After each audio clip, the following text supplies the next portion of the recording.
expressly expand your understanding of acid and base chemistry. And the way we're going to expand it is to make use of what you've learned already in terms of acids and base structure. And unlike general chemistry, where you just simply focus on the hydrogen ion, this is important here, but we're really going to focus on the electrons. So we're kind of flipping it on its head at times, but the process yields the same information. It's a matter of perspective.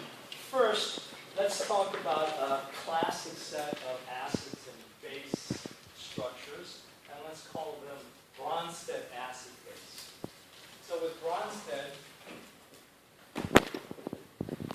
Bronsted-Lowry acid base, we have to consider this picture that gives us a context of a hydrogen ion.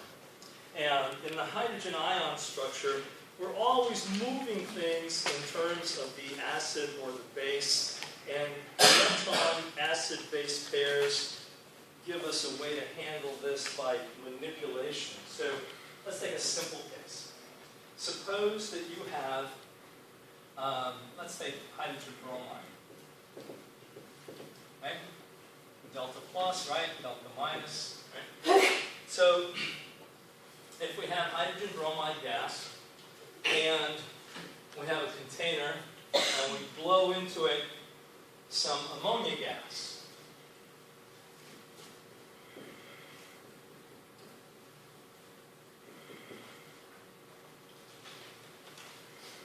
Everybody knows what this means, right? Hydrogen's coming out at you, right? So on a Lowry, Bronsted-Lowry, we have to have transfer of a hydrogen ion, and effectively that's what's going to happen here. But I want you to keep in mind that you're thinking about it in terms of electron transfer. So this end is delta plus, this end is delta minus, of course this is delta plus, this is delta plus. So this pair of delta minus, right, is attracted to this, and then this goes here.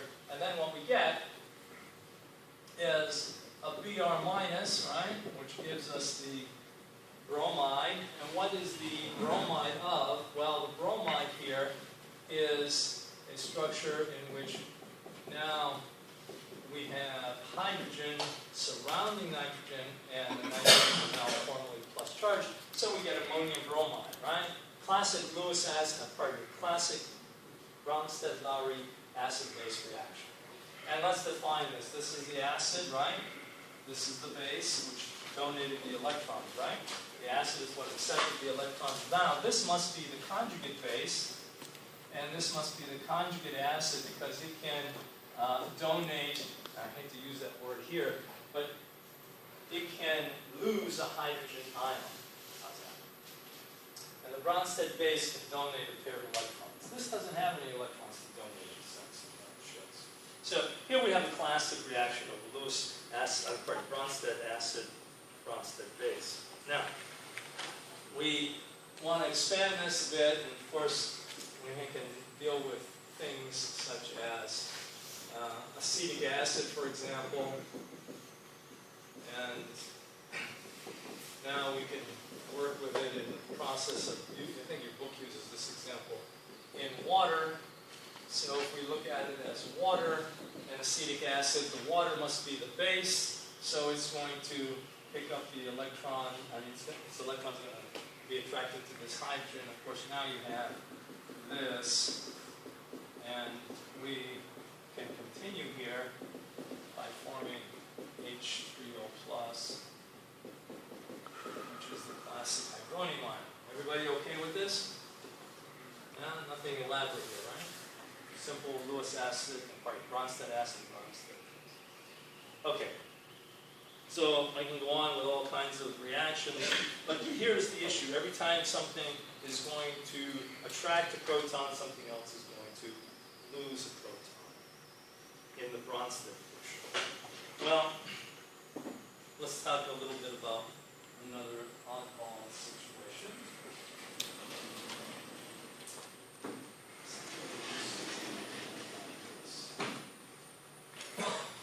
turns out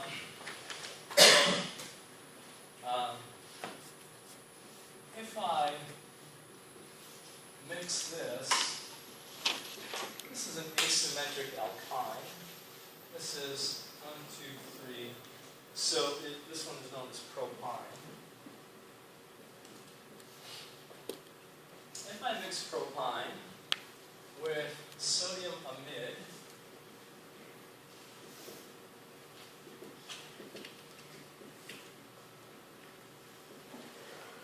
buy sodium amide in a bottle. Now I have another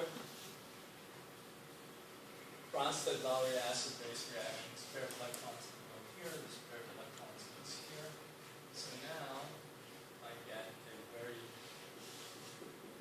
different type of structure, but it's still following the same rules.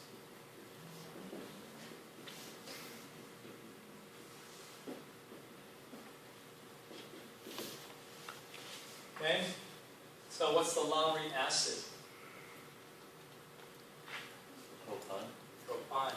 What's the conjugate base? The new one? The new one. I don't know what it is. This is known as this is the general term of this, an old term of these. These are known as acetylenes. They're really alkynes is the new term. This is an alkyne. It's a group. Anything with a triple bond in it is known as an alkyne. This is known as an alkanide. And this is known as propanide. Okay? So, the sodium propanide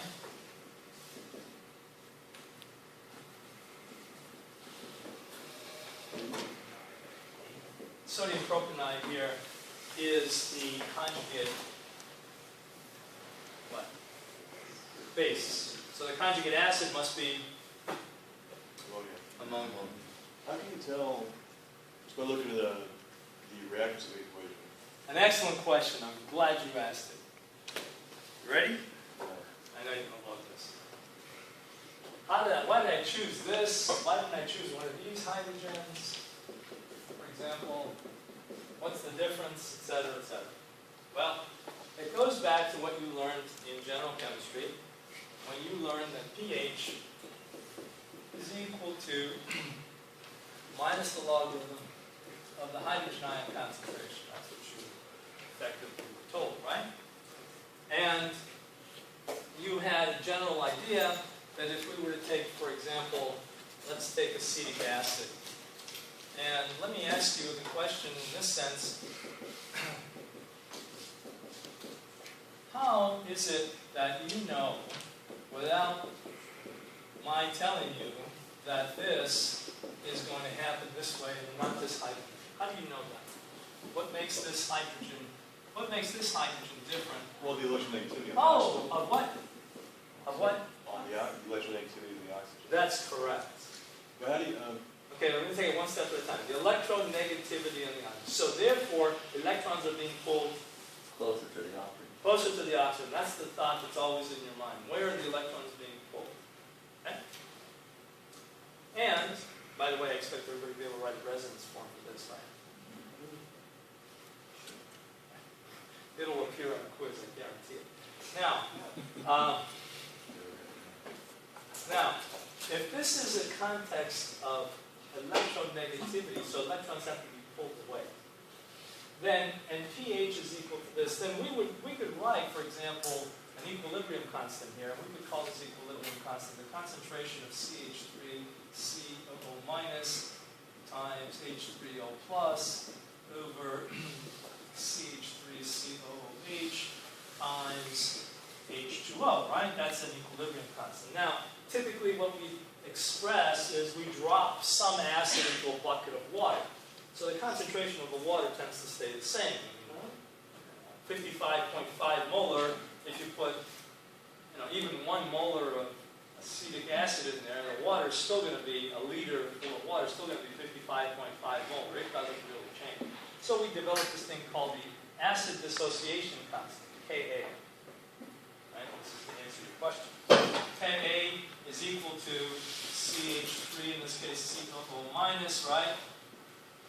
times H plus, we're going to get really sloppy here, right? Divided by CH3COOH, right? I have this kind of a sloppiness to this, if we took water out of the picture, etc. So what does this tell you? Is this Ka, if this Ka is large, what does it say? A lot. If this Ka is small, Slightly. very good.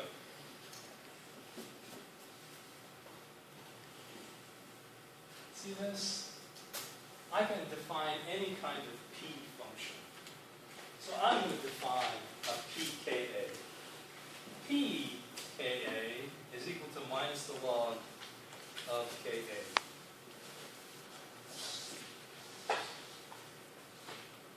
Doing okay? Everybody okay with this P function? So now, let me ask the question again. If I get a lot of dissociation, what's pKa?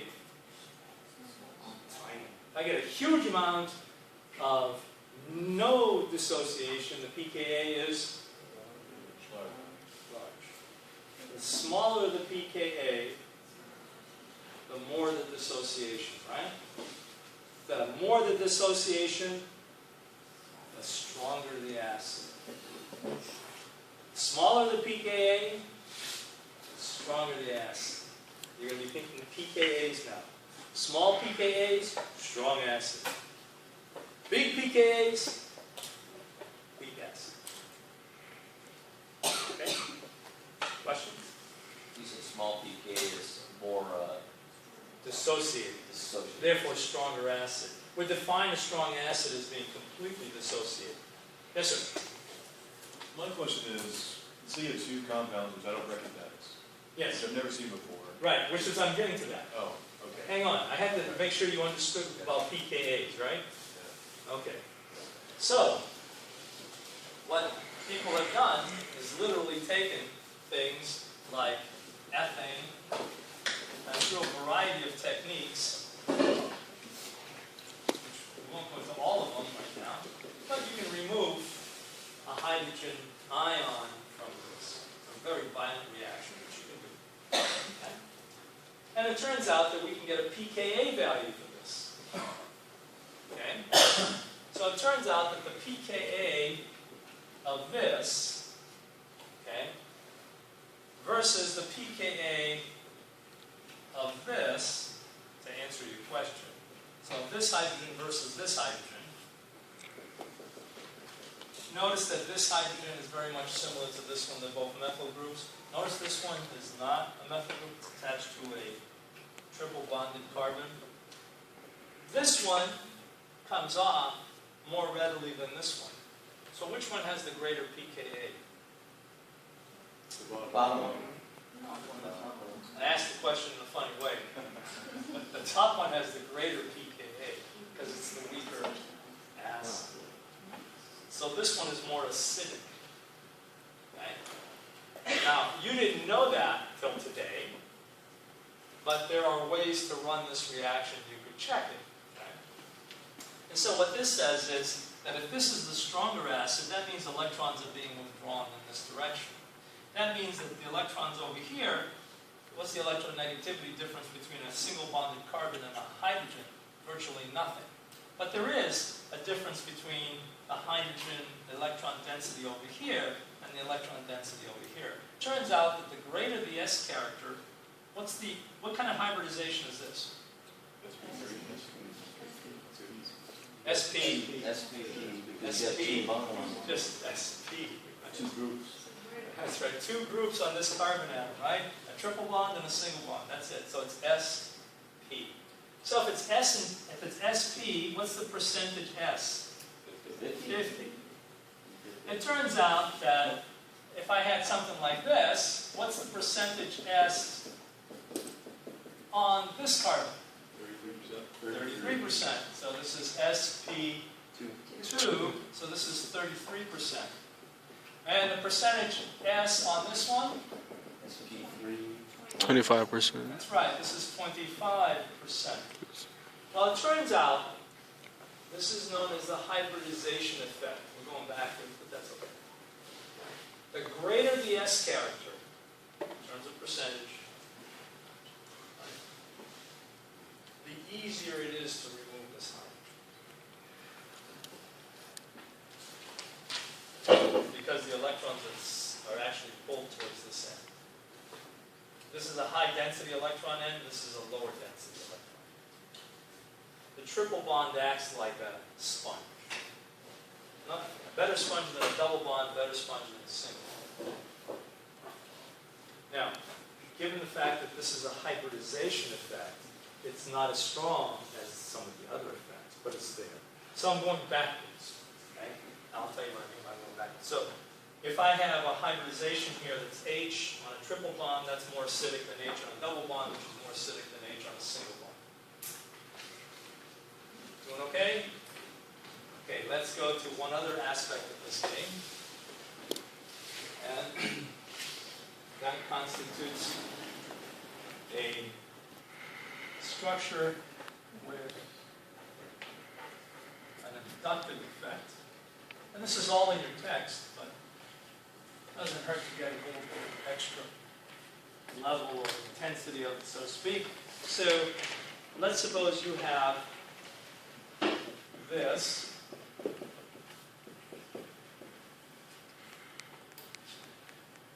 Now let's do the resonance effect first, since we're on sp orbitals, etc. Let's suppose we have this versus this.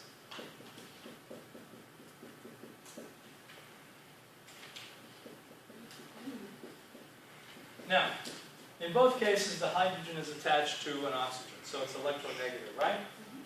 In both cases, it's slightly positive, right? So they're both acidic.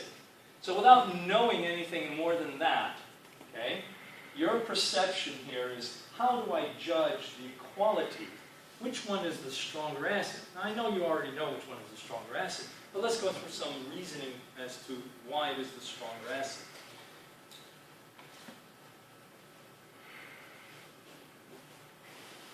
Remember the equilibrium constant over here? If we compare it to water, if we write a reaction here with water and this thing, we would end up making ethoxide ion.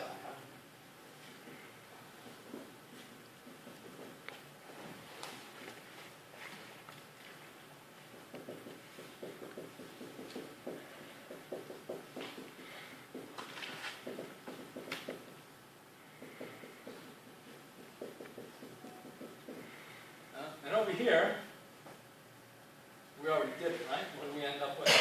This, right?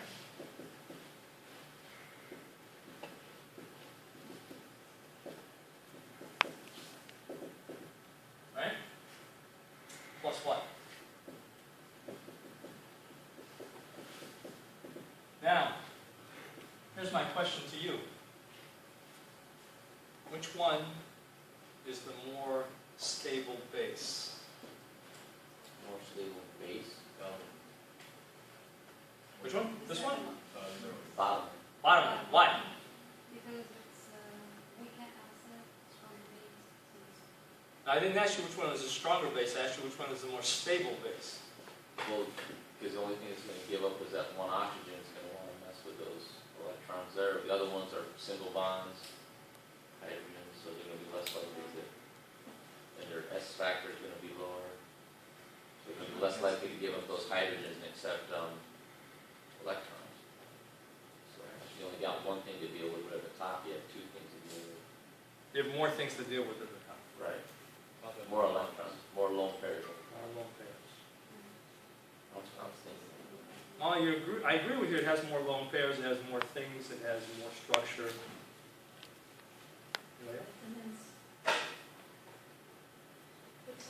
then Yeah, go ahead. Yeah, the resonance on the top one makes it more stable, plus there's more bonds. What did you say? Same thing he said? So what did you say? There's resonance in the top structure, the top base, which stabilizes the molecule. The anion. And I also, and plus there's more bonds, which brings them tighter together. So It's double bond. this one has hybridization. Pardon me. This one has resonance, and this one has no resonance. And the more stable the conjugate. The more stable the conjugate base, the more likely it is to form. The more likely it is to form, the more acidic is the acid. So think of it this way.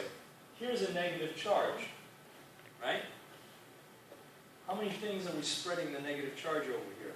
Is this a larger volume of space? Yep. So then think of a Van de Graaff generator. You ever see those things, big round balls, right? You can put a lot of charge on them, but the instant you put a needle on them, man, you get a charge just flying off of there with big arcs, and so as soon as you make a tiny little spot, the charge is not distributed very easily, right? So it's less stable, whereas if you make a big round volume, the charge is more stable, right? So if the charge is more stabilized over a larger volume of space, then it's more likely to form.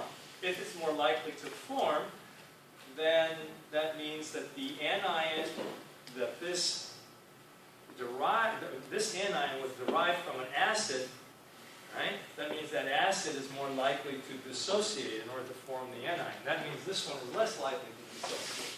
And so what you tend to get, in this case, is another issue. If this is the acid and this is the conjugate base, you always go from, and this is the conjugate acid, you always go in equilibrium. This is the base. You always go from this stronger acid to the weaker acid, right? And from the context here, this is a stronger acid than this is because it donates electrons to water, for example. And the equilibrium, okay, is going to be to the right. Whereas over here, okay, if this is the acid and this is the conjugate base, right? Positive charge here. You always go to the weaker acid / base. If you drop this base into water, the first thing that happens is it forms ethanol. So if we drop this into water, sodium oxide into water, for example, the first thing that it does is it forms ethanol plus OH minus. So which one is the stronger base? This is a very strong base compared to this. So it always forms the weaker base. So is it the parent always the stronger? Yes, the parent is always the stronger acid and the stronger base. The child is always the weaker acid, weaker base, as a result. Questions? Yes, sir? Now you said the top one is a more stable base because of resonance. Yes, absolutely. That's correct. I don't understand. Okay, Which resonance. Which part don't you understand? Like why is it more stable because of that? Okay. Resonance means that we can distribute the charge. The further we can distribute the charge over a larger volume of space, the more stable is the solution. If we concentrate the charge to a very tiny space, we have a very unstable situation because we have lots of electrons in a tiny little space, right? Right. And those electrons repel each other, right? And we get into all the electromagnetics and so on. So we get lightning bolts. Lightning bolts. Questions? Okay, so this is known as the resonance effect. So we want to look for, so if we see something that has lots of resonance, we can write a lot of resonance structures, we know that it's extremely stable. Exactly. And you know that it has a tendency to form. Okay? So the more resonance forms you can write, the happier you are. Right? Okay, let's go to two other things. One you already know about. How electronegative is something? Okay? If something is very electronegative, like oxygen. Okay? So if you were to compare, for example, this to this,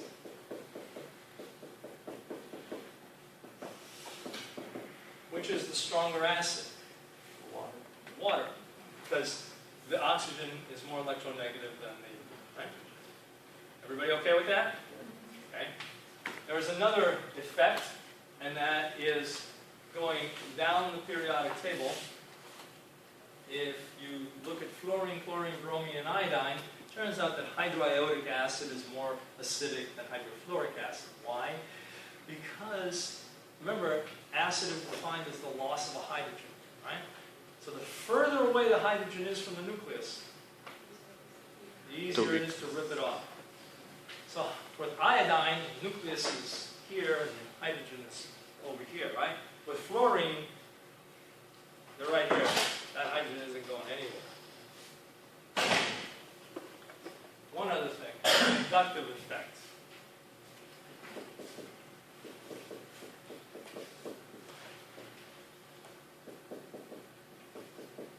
Here is ethanol. You know, the thing you find in beer. I know that some of you have. Some of you have. And here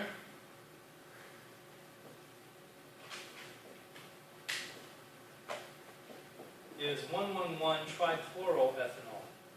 Pretty nasty stuff, actually. Which one do you think is the stronger acid? Which one? The one on the bottom, the trichloroethanol. Why? Because The these chlorines. chlorines are pulling electrons, right? So they're pulling They have a- electrons from this yeah. carbon, which means it's electron deficient, right? Which means it's pulling electrons from this carbon, right? Which means it's electron deficient, right? Which means it's trying to pull electrons from this oxygen, right? Which means there's more pull of electrons. This is called the inductive effect. Yes, ma'am? So the bottom one is more stabilized by all of that pull. Exactly. Did everybody hear what she said? The negative charge that forms on the corresponding anion, the base, is more easily stabilized because it's being pulled into the system by all the chlorines.